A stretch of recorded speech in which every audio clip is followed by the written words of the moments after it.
we are back with 843 TV at the Coastal Discovery Museum. And now we've moved on to the Camellia Garden, which is a beautiful space and it's warm in winter. And we're going to be talking about what's here and a special event coming up. And Elizabeth has joined us now. Yes. Yes. Because I'm the party girl at the museum. You're the party girl. So. Hey, that's quite an honor to have that title, right? Yeah. So first of all, Rex, maybe tell us about the space here, the Camellia Gardens, history and a little bit about that. Yeah, so I love the Camellia Garden. It's one of our big attractions for the winter. People love to go through this garden anytime between sort of the last week in September and March. There's something blooming in this garden.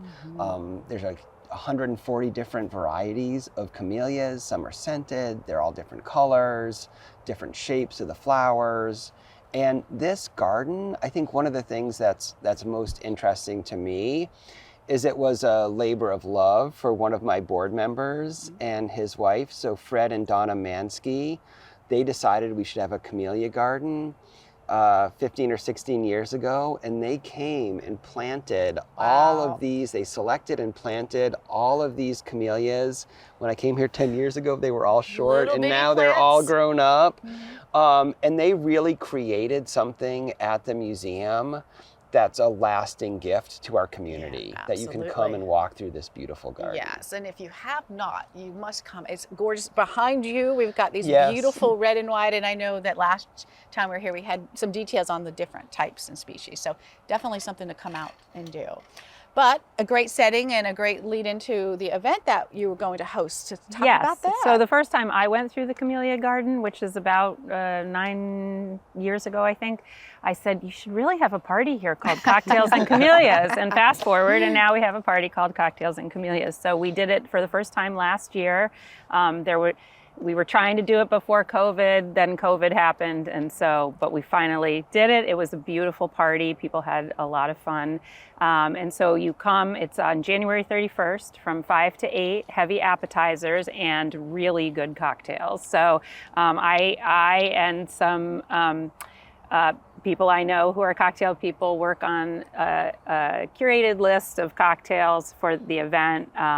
And so these are all with fresh juices, with top shelf liquors, unusual things that you don't get most places, certainly not at most parties. And so it's really fun. And then Sprout Mama is doing our food. They did it last year. It was absolutely delicious. And they're going to be even bigger and better this year. So it's a beautiful party. People come at 5. It's still light for an hour, so you have a chance to walk through the Camellia Garden, grab a cocktail, walk through the Camellia Garden. Wendy, our horticulturist, will be here, and she will talk to you about camellias as long as you want. Yes.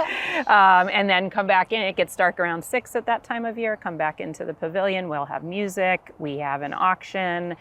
This year we have a raffle of a really large, beautiful sweetgrass basket from Michael Smalls, who is a dear friend of the museum. And so, yeah, we're excited for it. And tell us about the tickets. Else about it? Oh, yeah. Yeah, and so you can buy tickets on our website. That's probably the best way to do it. It's January 31st from 5 to 8. And it's a really great event. I wanted to also point out, though, we have vintage glassware. And so we've collected vintage glassware, and people have donated vintage glassware and barware to the museum.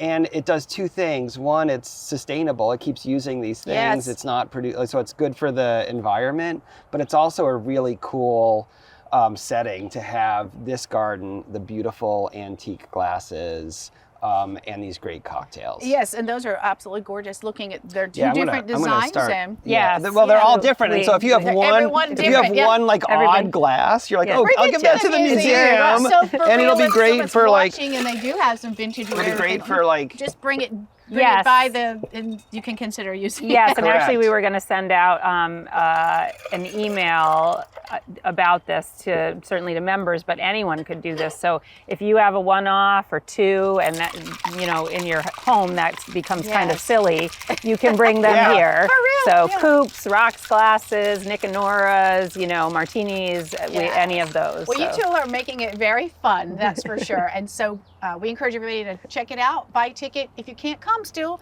buy a ticket to support the museum. Yes, you can still donate. Be right back with 843 TV.